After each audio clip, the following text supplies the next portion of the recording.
జనసేన అధినేత ఉప ముఖ్యమంత్రి పవన్ కళ్యాణ్ సంచలన నిర్ణయం తీసుకుంటారా అన్న చర్చ సాగుతుంది. ఆయన రాజకీయాల్లో ఉంటూ సినిమాలు చేస్తున్నారు. అయితే ఆయన రెండు పడవలలో కాలు పెడుతున్నారు అన్న విమర్శలు ఉన్నాయి. రెండింటికి న్యాయం చేయలేని పరిస్థితి ఉందని అంటున్నారు. దాంతో పవన్ సినీ రంగానికి స్వస్తి పలకాలని నిర్ణయించుకున్నారని వార్తలైతే గుప్పమంటున్నాయి.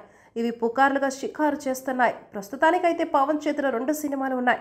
వాటికి కూడా దాదాపుగా షూటింగ్ పూర్తయిపోవచ్చింది. పవన్ ఆ విధంగా ఆ 2 సినిమాలకు గుమ్మడికాయ కొట్టిన తరువాతని ఇక సినిమాలకు స్వస్తి చెబుతారు అన్న చర్చ సాగుతుంది.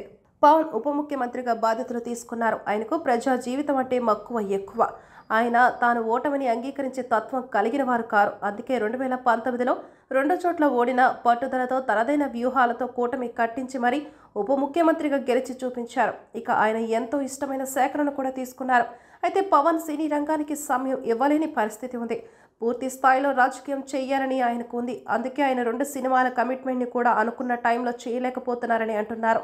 అదే విధంగా చూస్తే ఆయన రాజకీయాల్లో ఏకంగా పూర్తి జీవితం అంటే మరో 25-30 ఏళ్ల పాటు నిమగ్నం కావాలని అనుకుంటున్నారు. దానికి అవసరమైన శక్తిని కేవలం ఇక్కడే పెట్టాలని చూస్తున్నారు. ఇక చూస్తే ఆయనకు కొన్ని ఆరోగ్య ఇబ్బందులు కూడా ఉన్నాయని అంటున్నారు.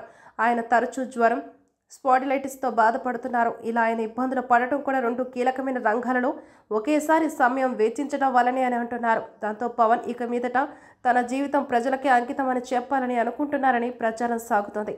ఆయన కొత్తగా సినిమాలను ఒప్పుకోవడం లేదు అని అంటున్నారు.